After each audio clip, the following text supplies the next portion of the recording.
I'll refer to other YouTube uh, webinars that are on our YouTube channel too.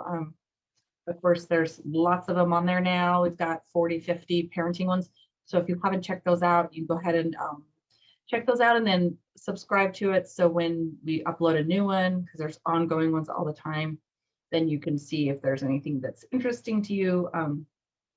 I did a compassion fatigue, burnout, secondary trauma for a lot of our companies, which for parents, that's going on.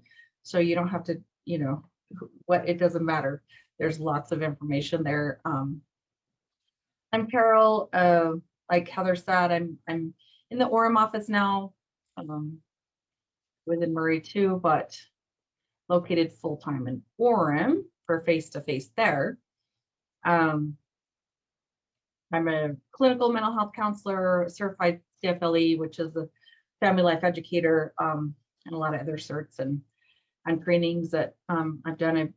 EMDR trauma-focused therapist, an attachment therapist, a play therapist.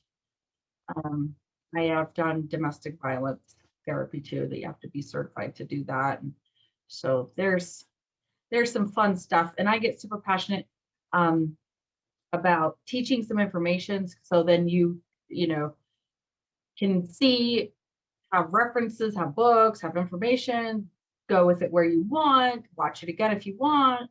This is just for kind of mediocre, just, hey, here's some ideas. I am a kind of a researcher I love research, I love books, and so it's like it's research material, and I always have references of a lot of books in the back of every webinar. So don't go crazy, just take it as it is. There's lots of books. So today, of course, we're going to talk about loss and grief. This is one that was kind of on the list because we don't really talk about it that much in kids. And I see, of course, other clinicians and I would like, okay, what are we seeing in the companies that they need education on, or in our practice? What are we seeing that we need some extra help on? Kids are grieving and having a lot more behavior from grieving and depression under 12 than we've ever seen, of course. And then there's the anxiety part, that's a whole other ball of wax. But so let's just talk about loss, grief, and depression. Kind of what the differences are.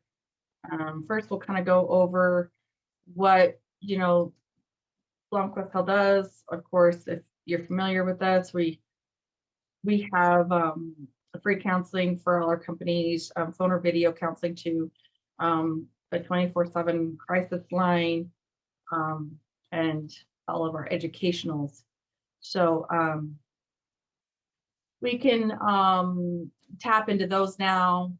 I think it's been about a year since we started really doing the educational classes after COVID, and then just putting them online so we can watch them again. Why not, right? It's just there. So I've got lots of these going now. So let's define, loss, grief, and depression. We're going to talk about attachment and development because, like, I'm an attachment theorist. It's so much of this. It's, if we're talking about children under 12 too, their attachment styles and their development, it depends a lot on that. What does that look like? What does all this look like? The grief cycle, symptoms. What are the symptoms look like? What does the future trauma look like if we don't take care of the symptoms? That's what that means. There is a timeline to that somewhat of how to help symptoms be managed so the future doesn't turn into trauma, which is PTSD, which is post-trauma, right? So treatment and take home, like kind of what we'll recap. I just like this picture over here. My feelings are, are they normal? I don't know about the 7 stages of grief explained here. That's just on the picture. I'm going to explain the 5 stages of grief. I don't know what the 7 stages are, but I do know what the 5 stages are. And so anyways, I don't know, but I just like that picture. And it's like, are my feelings normal? That's what every child is struggling with when something comes up and their emotions, and they have to turn to a caregiver, a teacher, a friend, is this normal? Is it okay to cry? Is it okay to grieve? So that's a good question. Are my feelings normal? By the time a child, reaches age 15, he or she has received more than 2,300 inputs suggesting that not only should they not feel, so that's a should's a thinking error. That's one of my thinking errors. That's shame. They should not feel a bad reaction to grief events, but that they shouldn't share those feelings with others. So two things are going on. They shouldn't share them and they shouldn't have them. And there's 2,300 inputs suggested that they don't need to do that. Now that is not acceptable to me. Because I'm an emotional therapist, emotional coaching therapist. I'm a, play therapist. It's under 12, they need, that's it, By 8, we've got to teach them how to delay gratification, emotional intelligence, emotional coaching. I'll go over that. I mean, it's super important to emotional coach and not shame an emotion. And I have a whole workshop on shame resilient parenting with that, because shame is a primary emotion. And so if we're going to shame our shame, right, and say, oh, you have shame, keep shaming yourself and feel flawed and feel weak because of an emotion. Now, we weren't taught that. That's Brene Brown's research of 20 years. I don't have her referenced in this PowerPoint, that's like the first, but I always talk about her. So here's 20 years of research of shame research in how we were taught how to not show our emotions. We were taught that, and then we were shamed if we did a lot of the times. And lots of her research, hundreds of thousands of people that she interviewed. And that's going to come up later. Sorry, but that's going to come up later in your life of I was told I wasn't supposed to cry because that's weak. So, well, then you're told that you should not grieve and you shouldn't react with a feeling. I find that alarming and a problem. So, because stuffers turn into volcanoes, and we don't want to produce stuffers.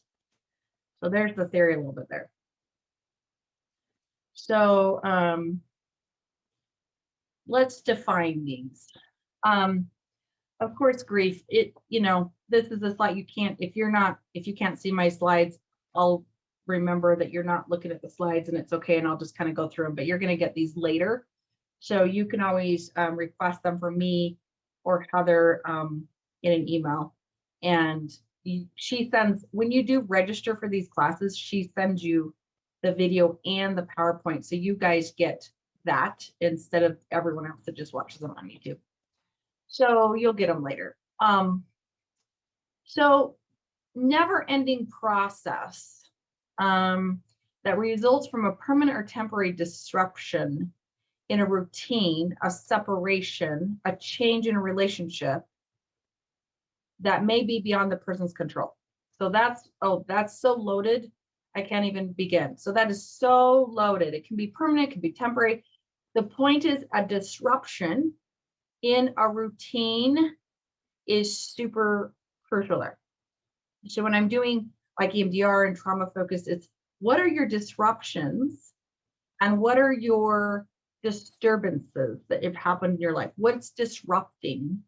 So when I'm talking about a kid that has an adjustment, maybe an adjustment disorder, because they've moved, because someone died, because of a family member actually being born, that's a disruption, a baby being born.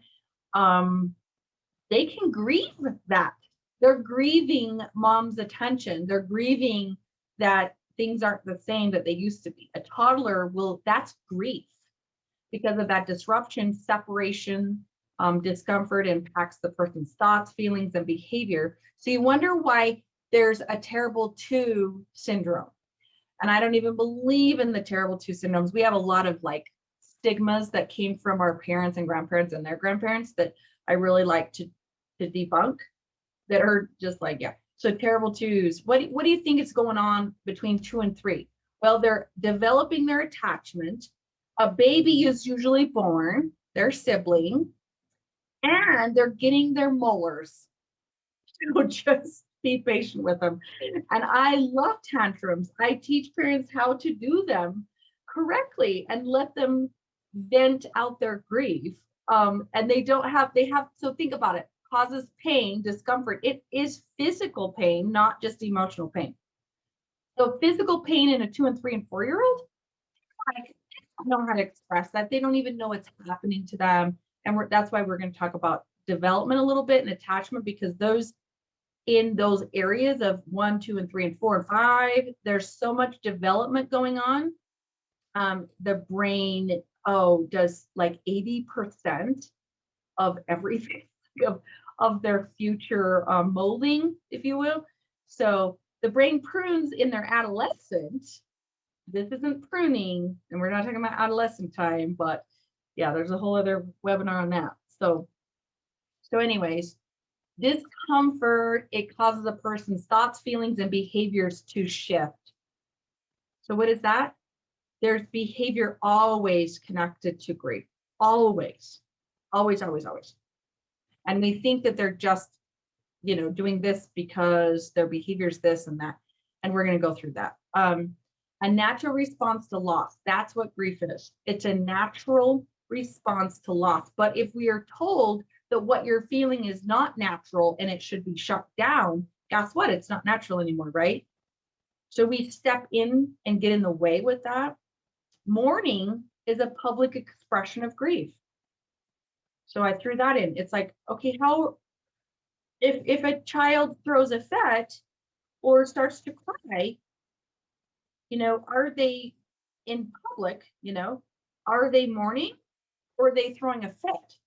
Yeah, I'm a celebration of emotions. So I'm a celebrator. So I'm like, that's a Slurpee day, man, when someone really gets it out and properly without punching someone and kicking someone, so there is a bar to that. But the emotional suffering that you feel when someone or something, you love is taken away, that is a natural response to grief. The pain of loss can feel overwhelming. The more significant the loss, the more intense the grief. You experience difficulty and unexpected emotions that you don't know. Think about it as an adult. I always pull this back to adults and say, when was the last time you cried? You tell me why you cried. And there's about 400,000 reasons, or 2 million reasons, or 3. And you can be like, I know exactly why I cried. But a lot of times we have overwhelming feelings and we have no idea. So my wheel of the emotion wheel that I made, that I'll show you later, and this is a handout, it just says what's going on. So all you're doing is what's going on. I have intense grief.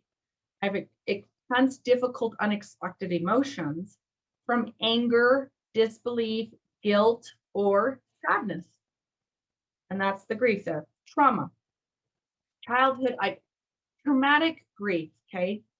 So I do a lot of trauma stuff. So I go, it's like, wait, that's trauma. That's just trauma. And so childhood traumatic grief is a little different. It's a condition in which a child develops significant trauma symptoms related to the attachment figure or an important person or loss, or so that's a little bit it's just a little bit different in this way. Fine. Significant trauma symptoms continue to go on for an extended amount of time, because like I said, an adjustment turns into trauma, which is post-traumatic. Okay. So that's where we can kind of say, wow, this has been going on for 2 years. When was there any traumas that happened? Because losing someone and grief is not just about losing a person. We're going to define that. It's not just that, right? So here's one trauma that happened.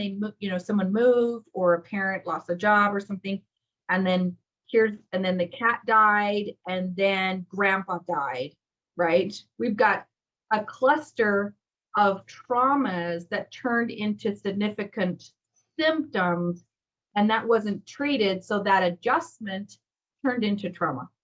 Okay. It's very deep, but that's the best we can do right now. This is just, so depression. Now we go into the same kind of thing here is where it's extended period, where the child has significant symptoms, maybe of not, the trauma symptoms, but these are depressive symptoms where they lose interest in daily activities, repeated statements, they withdraw from friends, fatigue, low energy, vocal anger outbursts. And I blacked that out because anger is such a root issue to depression.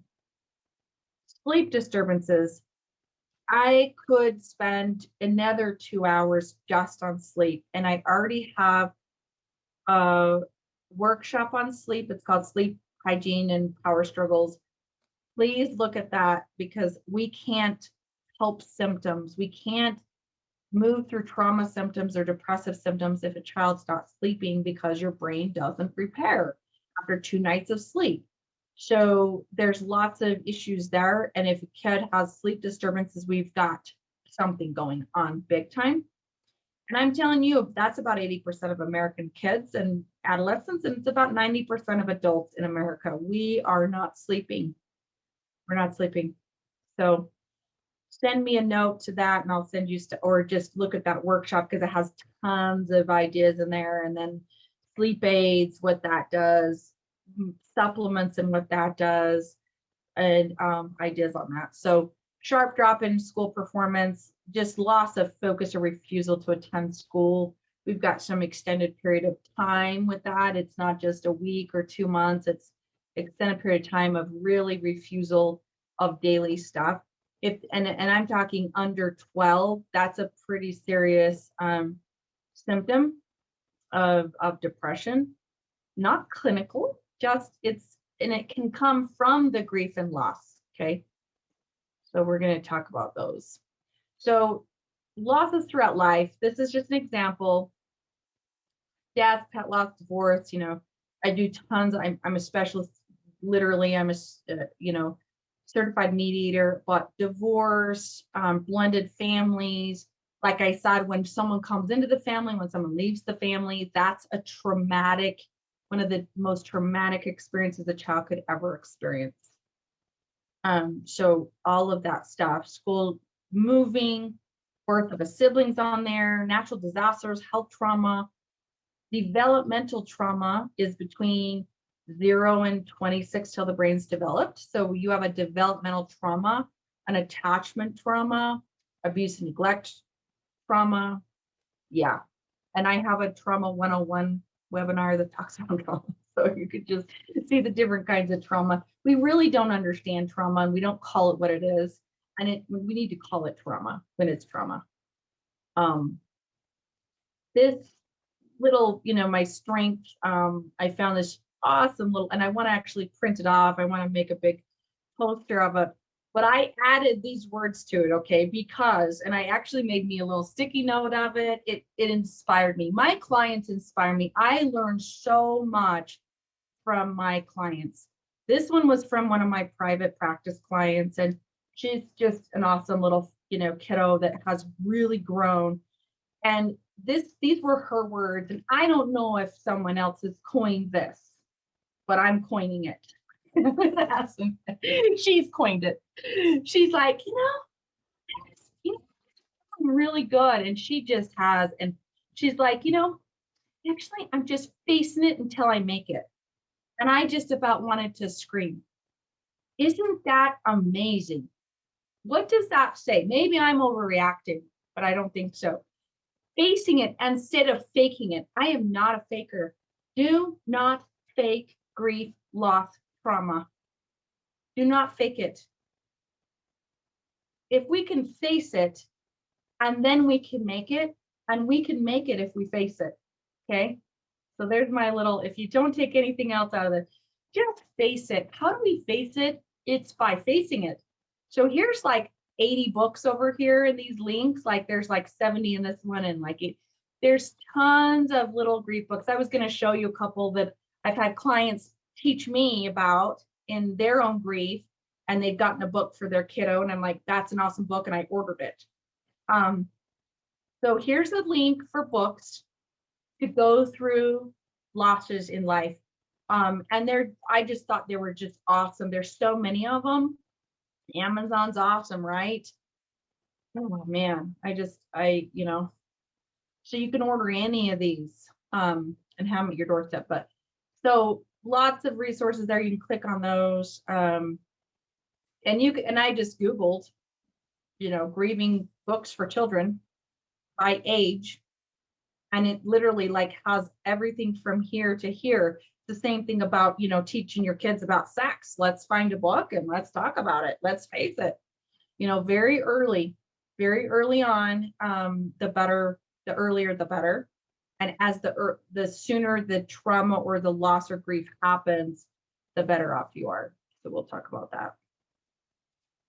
So put your comments in there if you have any questions as we go. So, you can go ahead and do that. Okay.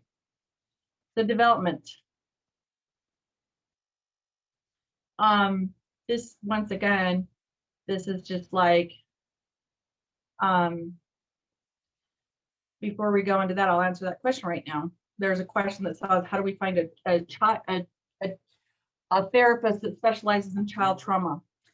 So you're going to find a therapist that works with children. A play therapist that's certified trained is good, because you're anything under 12, 10, you're going to be doing play therapy with. Art therapy, sand tray therapy, but the thing is focusing on trauma. So I do EMDR with kids because it's easy. I teach them, I resource them, I give them power in the session through play therapy or that very quickly. It's a very solution focused, because here's the trauma and here's how we can face it. But you just have to ask, what's your experience? And in their credentials, it should say that. If I'm just a trauma focused and I have experience in, with children with just abuse and sexual abuse, then you want to ask that therapist, have you dealt with kids with sexual abuse? Definitely find a therapist that knows how to deal with that. So, and if you're going through your insurance, then you can totally find, so if you're going through your insurance and you're doing a weekly, some really trauma focused therapy with a kid, because they have severe, behavioral and trauma, then you can definitely find a therapist in that, and they take your insurance. So it depends on if you're going through insurance or not. So developmental attachment. So what's in red is attachment stuff. Attachment 0 to 3, okay, 5 sometimes, but it's mainly the theory is 0 to 3. So this is just for your knowledge. If you want to look at 10-year-olds, so what happens is, for example, 5 to 8 are developing social skills, right? So a peer group is really important. They're going into puberty after that. So they're going to confine in their friends, starting at 10. So we have adolescents now from 10 to 26. Daniel Siegel, that does Brainstorm that I'm talking about with that, is he puts adolescents at I think 10 to 24. I put it 10 to 26 because the brain stuff's developing then. Yeah, it's a totally different dynamic. We used to have adolescents from 16 to 18 in the 40s and 50s, and then people got married and they were out of the house. Like literally from puberty to marriage was such a short amount of time, and now it is not. So we're dealing with our kids a lot longer. I know it's devastating, it's disappointing, it's horrible. We've got 20-year-olds living with us that we're like, what the world do we do? That's when you need to come into therapy and figure out some boundaries with them. But 3 to 5 children, various temporary separation, right? Normal development of normal temporary separation. People are like, oh, my kid has separation anxiety and social anxiety and this and that. You got to see what's normal in development and what's not. For example, the child might believe that granddad has died and gone to heaven, but that may be that he'll come back and see him next year. That's 3 to 5. They have no idea that that person is never going to come back. They can, compartmentalize that he's gone, that grandpa's not around anymore and grandma's sad, but he's gonna come back. So we have to understand that and don't disregard their feelings about that. If they really say, I'm sure grandpa will be back, and you just say, you know what, he's right. What you're doing is disinvalidating as someone that can't understand and with their development that's a permanent thing. It doesn't have to be. Tell me that we have to explain all that. We do not. That's the first thing with 3 and 5-year-olds. I'm like, you don't have to correct, because once we correct, and then we've done a lose-lose. So we correct a feeling, we correct a statement. Now you're going to say, well, then how do I teach my child? How do I teach them to do this or be this or know the truth? Well, it doesn't, in this situation, it doesn't matter. They perceive death as different. So it's okay. And then as they develop and mature, then you go into 5 and 8 and say, oh, yeah, your things are really important to you. Your friends are really important, and you want to attach to that. And we're going to do a memory box of grandpa because he's not coming back. Right? So that's in a year or 2. So you're still going to go through the grieving process as anniversaries come up, as things come up. So just look at this slide. Of course, it says, so in the first part, it just says by 9 or 10, however, most children have developed an understanding of death as a final, irreversible, inescapable situation, basically, and inescapable. So not until 9 or 10, I learned some of this more when I was researching this. I was like, yeah, that's, that makes sense. I didn't know it was that late, right? So just remember that. We have till 9 or 10 before they really understand death. Okay. And if you want to look, this is the reference at the bottom of this that talks about more of that. 10-year-olds, they move to puberty, So, okay. And this is the other stages of some developmental, okay? So there's the stage 2 years old. You have you have a separation, their perception or concern, and then their response. So I don't have a chart. I couldn't really make the chart, but I was taking it off of the chart. And so 2 to 6 years old, you have a pre-operational. Death equals not alive, okay? But death is temporary, okay? So that's what I was talking about. So you wonder about death. And they do magical thinking, right? Magical thinking is the exact example I just gave, was like, oh, let's pretend that grandpa's going to come back for my birthday party, right? Grandpa's going to come back for my birthday party. It's just next year and for Christmas, right? And you're like, and you can say, I would, so you repeat it back to the child, say, so you think that grandpa's going to come back for your birthday party. That's magical thinking. And what's wrong with saying, what would happen? How would I feel if grandpa came back? I would hug him. And guess what? You don't have to correct the child. You don't have to correct them right now. When they're 8, 9, and 10, and they ask that, and they're like, yeah, grandpa's not coming back, right? And you're like, no, he's not coming back for your birthday party. So there's concrete 6 to 10, concrete operation. There's interest in death and others dying, and the behavior relations is the idea of death and dead things. So there is a concrete interest in that. So when I have an 8-year-old come in and the parents are like, he's talking about death all the time and he's focused on death and he has morbid interest in death, I'm like, what's normal? What's normal in their developmental stage? And sometimes we just need to understand that some of that is normal. And then I will call out every time what's normal, what's extreme, and what's very extreme. And then I put my hand out like this. And it's like, okay, that was very extreme. That is not acceptable. That's something we need to work on. And adolescent, yeah, death isn't, adversity is like adult concept. They have more of that death, but not me kind of thing. So a little bit more just for fun for the stages there in development because it makes a difference. So stages of grief. I'm pretty sure most of you have heard of these different stages.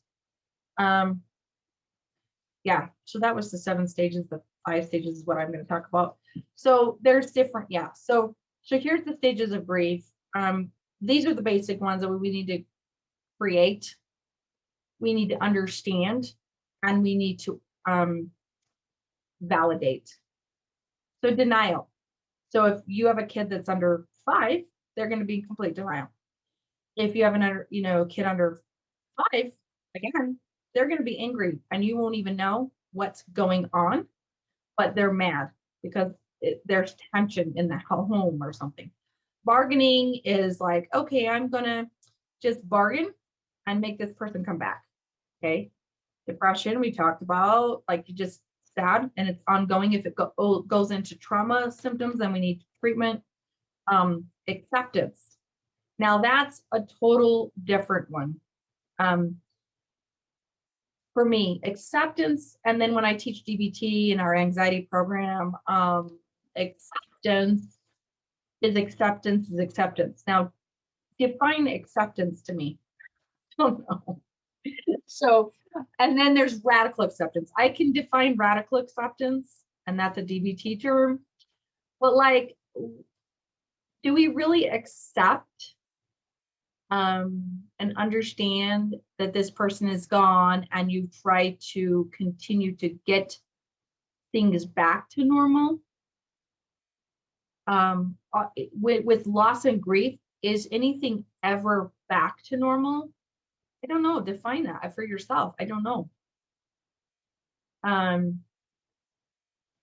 the Ross change curve, I won't try to, butcher the name, but like, that's the denial, the shock of the frustration. So, integration. So those are things that we can go into deeper too. With this is more the adult part. I like the stages of grief is like, okay, this is just what the stages we're going to go through. And we might stick in one longer than the other. And we just can't get to acceptance.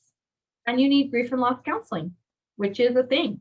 It's grief and loss counseling about that acceptance, because relationships are not replaceable like light bulbs.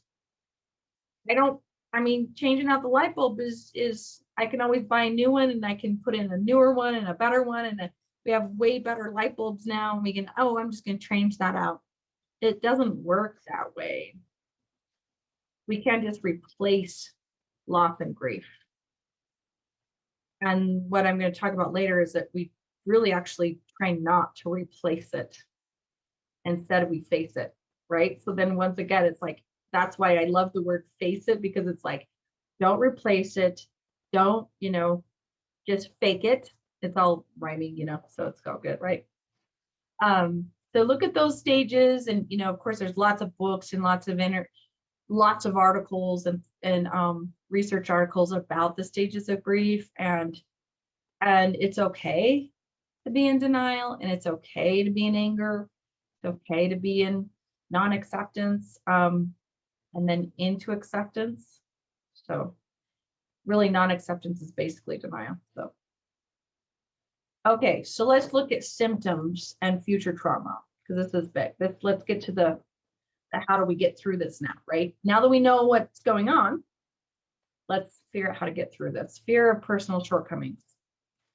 Symptoms, schoolwork, lots of focus. Everyone's like, oh, my kid's not focused, they're not motivated. Well, are we dealing with loss and grief with COVID and school relationships and connection with humans and our health and our stress? We're swimming in cortisol. Yes, that's loss and grief. So are we going to have difficulties in schoolwork and lose focus and motivation? Absolutely. Is that normal? 100%. 100% normal. It's not like, oh my gosh, my kid all of a sudden developed ADHD because they can't focus. That's not how this works. So nightmares, sleep disturbances, like we talked about, we want to really look at our sleep first and go to that other webinar about sleep. Now, there's eating patterns here in sleep and then regression, okay? So there's 3 power rooms that I call power rooms, and that's kitchen, bathroom, and bedroom. Bathroom, bedroom, you think about these 3 rooms. Think about all the behavior that happens in these 3 rooms. The bedroom, we won't want to sleep, or we sleep too much. We fight sleep, especially toddlers and older. And then the teenagers come and then they sleep too much, or they stay up way too late. And we're fighting and we're battling. Instead of having boundaries, we battle them. Don't pick your battles, pick your boundaries. So with sleep, so bedroom, bathroom, and kitchen, we have very good boundaries. We eat when we need to eat. The kitchen, like these are some of my respect boundaries when I had foster kids. The kitchen's closed at 9 p.m. We don't eat after that. We don't turn on the lights, blah, blah, blah. And, bathroom this is what we do in the bathroom. We hygiene, we don't regress, but if we do, we've got some problems going on. Regression in potty training, regression in brushing our teeth, regression in showering and taking care of ourselves. That means that there's something going on. And then kitchen, food, bathroom things, and then bedroom sleep. So any of those things, if we've got 3 power rooms going to the pot, then when I see a family coming in or a kid coming in and they've got 1 out of the 3, okay. But if we've got all 3 regressing, we've got a power struggle. And I'm going to explain that. We've got a power issue going on because those are power rooms. And when we feel powerless and stressed out or whatever, those rooms are going to go to pot. Okay. If that makes sense. So we go into shock. We have lack of emotions. We go into denial. We go into disassociation. That's what that means. Shock. Disassociate emotions from what's going on. Adults are really good at that because we've learned that from our childhood, how to disassociate our emotions. That's not just denial. That's not just disapproval and just that is disassociating. Risky, rigid behavior. So the kid has more risky behavior. They get more rigid. They fight with their siblings more. So regression again, delay of development. So temporary regression, yeah, a kid has accidents and I've had several families coming in with this issue the accidents, right? But delay of development is your body doesn't grow because you're not sleeping, because the only time your body grows and your muscles actually produce and your cells reproduce and from REM sleep and your brain actually gets rid of toxins is when we sleep. So if we haven't slept for 6 months, we're going to have a regression of delay of development. So that's serious. Impulse, hyperactivity, and behavior that can happen with just loss, grief, and trauma. And then rage, explosive emotions. That's where the root of depression is, right? So if we've got an explosive kid, we need to look at that. So be a good griever model for your kids. Tears are okay, right? Your expression of sadness gives the child permission to grieve as they learn that tears and sadness are appropriate. So I have a little picture here of a memory box. That's an idea that we're going to go into the next one of all these ideas of how to face loss and grief. And it's not just death. It's the loss of a friend. I had a little kiddo that had several Zoom sessions with me because her best friend moved. And it was so devastating. And her sister was leaving out of the house at the same time. So we knocked out 2, loss and grief. And we made a plan, and she had some comfort resources to do before and after the friend moves. While the friend's gone, what are we going to do to express our sadness, give the child permission? We're going to make sure, we're doing these things. There's lots of things to do in the meantime. So we faced it. She did amazing. It was like, it wasn't a disturbance anymore at all after 6 months. And she got to see her friend, and she was like 8. So she had to say, oh, she's gone. But this was actually just, I'm going to be able to Zoom her and talk to her and see her at Christmas time. So you just face that. But drawing about it, making memory box about it, things like that is facing it. Okay. So these are some questions to ask yourself before we go into solutions. About you, about the adult, okay? Because remember, we're the models. How did you grieve as a child? I wasn't allowed to, by the way. So it's like, I grieved, but only with safe people, right? I grieved a little bit, but I don't remember actually just breaking down and having someone hold me, right? Or talking about a loss or grief and having someone just say, it's okay. I didn't have that attachment very much. My parents were grieving silently when I came into the picture, so it makes sense to me, and that's okay. But now it's like we've got to face grief, and we've got to allow our children to grieve because stuffers turn into volcanoes. Remember, so don't want them to stuff it.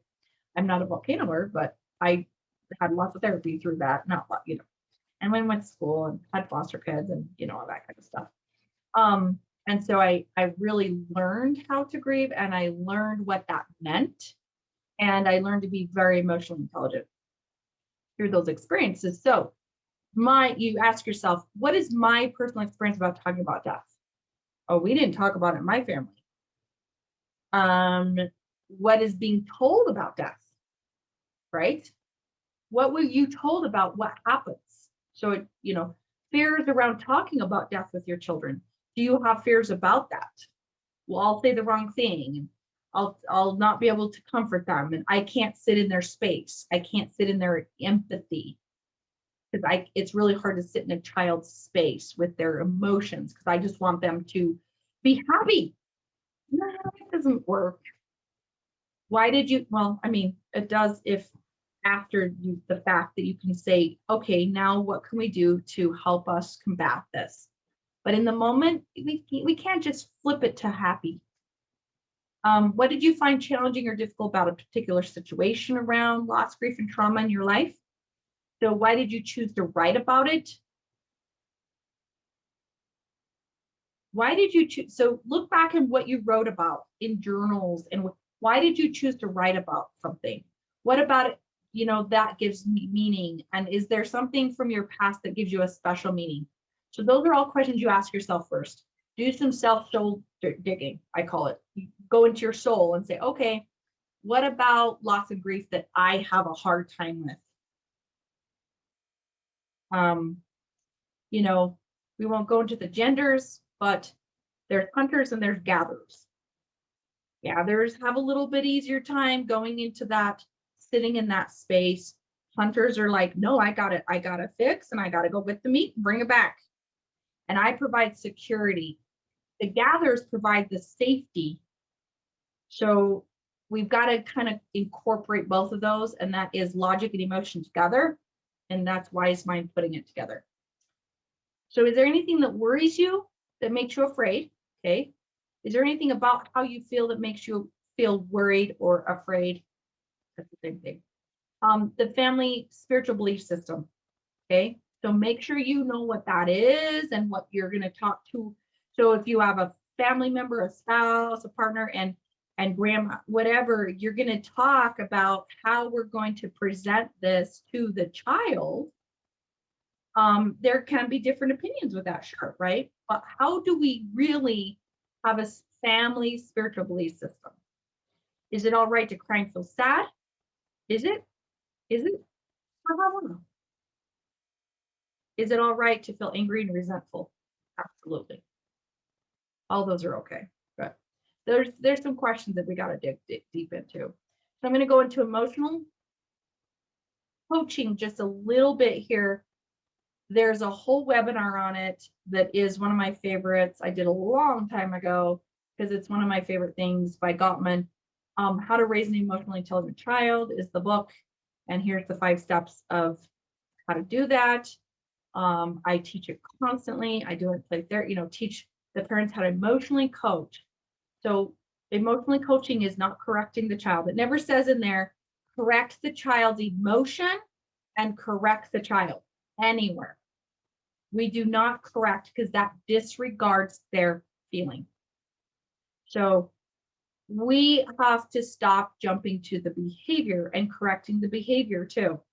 We really do. We have to just recognize the emotion, connect with the teaching about the emotion, label the emotion, verbally, label that.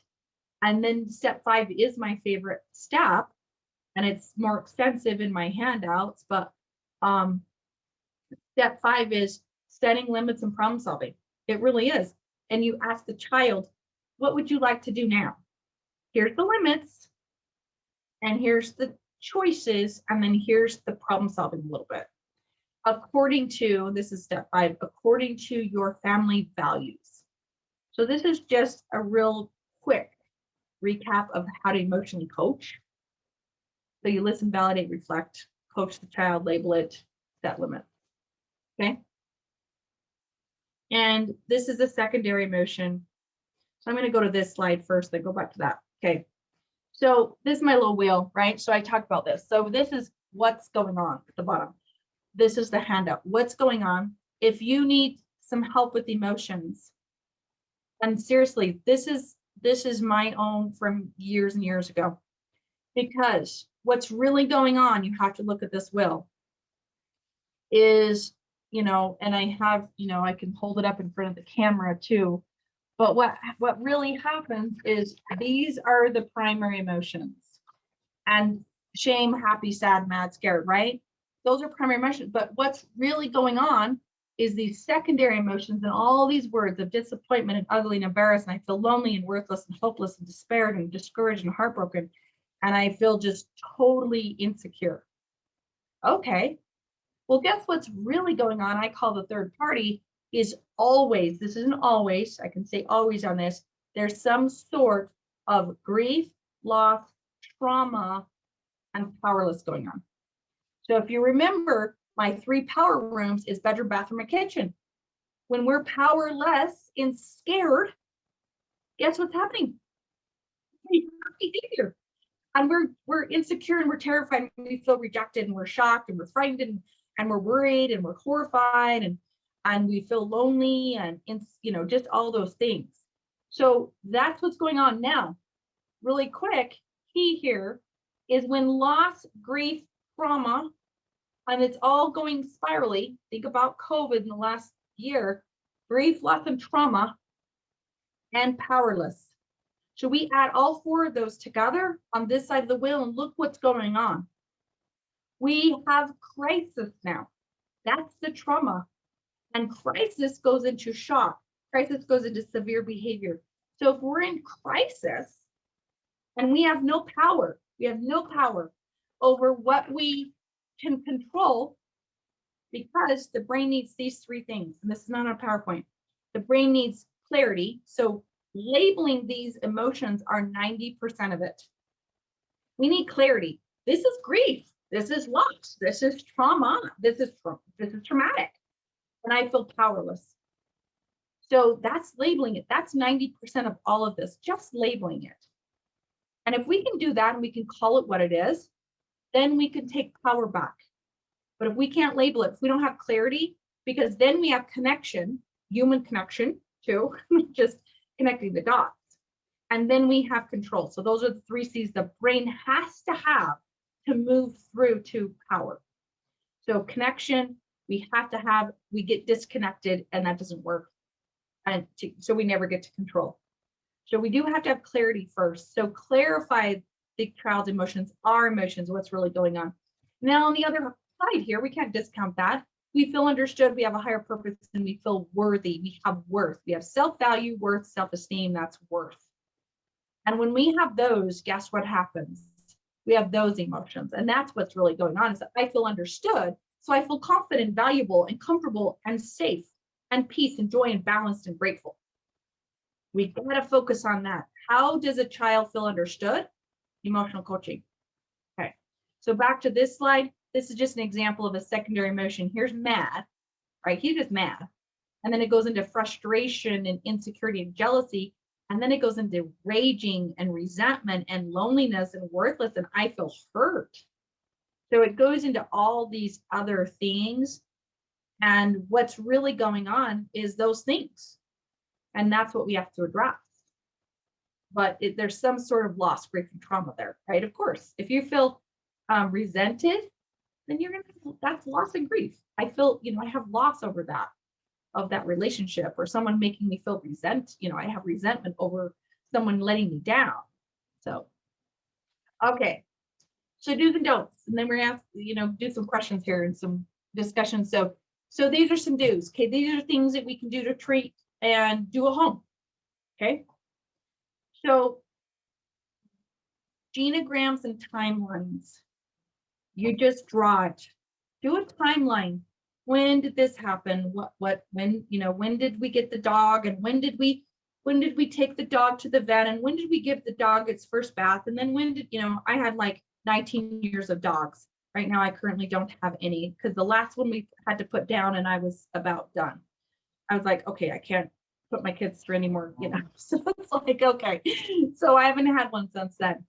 That was just a couple years ago, but we had always had a dog or two, or, more. So a narrative therapy is just a letter to the loss. That's an example of a narrative therapy. So we're going to talk about it. We're going to write letters. So action, not time.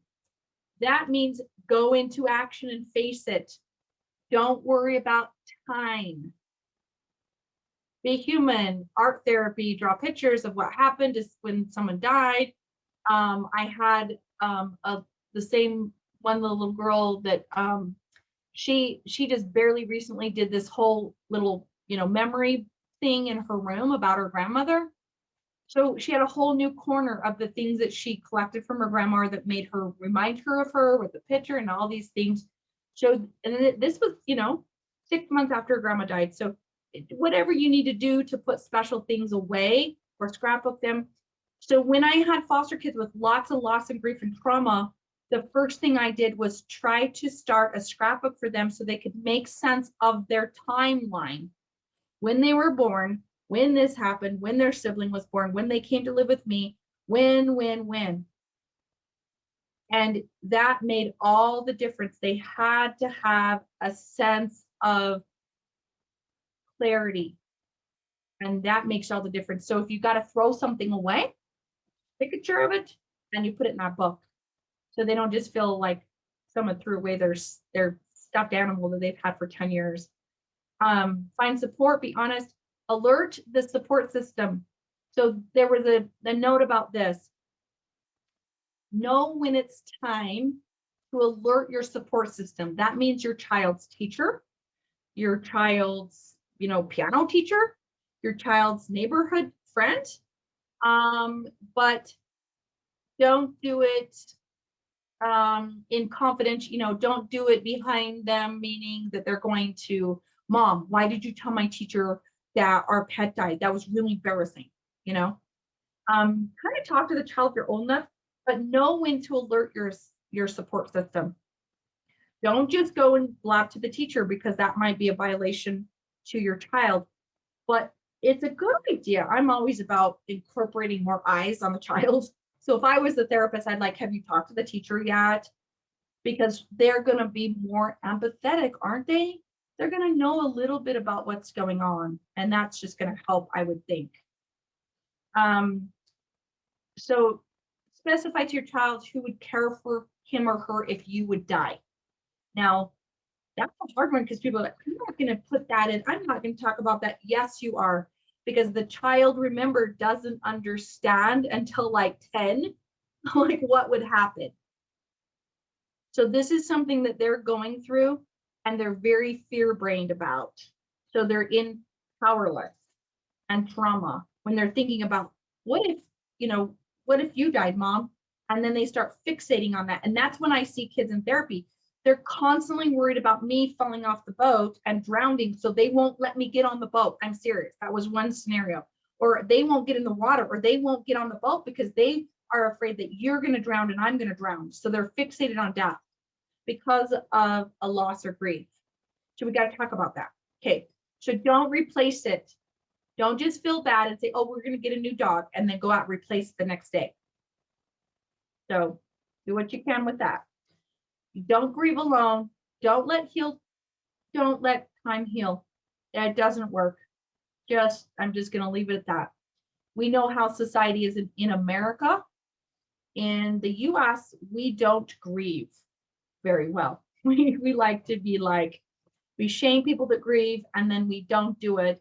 And then we tell everyone that they don't need to grieve. So anyways, soapbox off that now. Be stronger for others. Oh, you don't need to be stronger for others. And get busier. That's the biggest one in the statistics that say, so people that are grieving and loss and trauma, they just get busier. Now, believe me, I've done it. You just get a little busier. So those are avoidances. When you don't want to face grief, don't make promises and don't wait to talk. Take time. Don't shame emotion. And don't go into autopilot or burnout. Okay. So there's that list, and that's it. So I'm going to hurry and go to the chat. We're out of time. Okay. So let's see. Tips on helping children grieve the loss of intention from a new sibling. So I like the idea of celebrating grief. Yeah. So celebrating that you're sad about the attention. So that's attachment. That has to do with their attachment. Yes. So attention is attachment. Loss of attachment is what's happening. So I don't get as much attachment to mom. So then the best thing for that is to make sure you schedule out one-on-ones with that kid. Go on a date with them. They get to earn, after 5 stars, if they help with siblings, if they don't rage on the sibling, if they go to bed on time, whatever it is, find a reward system. And that reward system is connected to their love language. And if their love language is gifts or service or time or touch or, words of affirmation, then you do their love language. And so if their time or gifts, they get to go with you to the store and get an ice cream cone. And they get to just go with you. And they've earned that. They're going to beam. You're celebrating grief. You're celebrating that they're having a hard time, but they get a reward for having a hard time. Seriously. Isn't that crazy? Right? So like I said, I'm a Slurpee celebrator. Let's go to 7-Eleven and put the worst thing inside your body that you can get, which is sugar and cold mixed Slurpee. So then we go get a Slurpee. If you have a 6-year-old who's the parent, most likely will take a couple years for them to really understand the loss. That is permanent. Yeah. So I think what you're saying is so anything under 10, it's going to take several years for their brain to say, wow, that's permanent. Or because the situation is understand sooner than typical. Yeah. So just if there's a developmental delay in all of this, as you look at the developmental, then they need to go into therapy, right? So we need to come into play therapy and go, okay, they're still fixated on death and they keep on telling me that grandpa's coming back, after a certain amount of time. So that some of this is normal and then some of it won't be normal. So that's when we need to go into seeing if it's normal or not.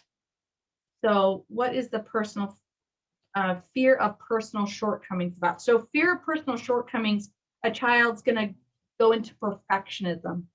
So personal shortcomings is about, I fear that I'm going to get a B, at school instead of, an A. And so I'm going to fear, so a lot of people go into perfectionism after a loss, grief, and trauma. So there are shortcomings about themselves. Does that make sense? And it says, why does it happen as a result of grief? How does it manifest, show up? Shows up as perfectionism and pressure. So kids put pressure on themselves to be better or to be healthier because their parent died of cancer or their grandpa died of an illness. So they go into pressure and perfectionism. That happens a lot. That makes sense. Body image stuff.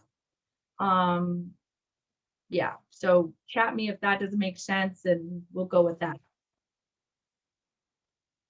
You can always email me. I'll go back to the front here. You can see my information that, you know, you can contact us, but I'll get back to the front. So anything else?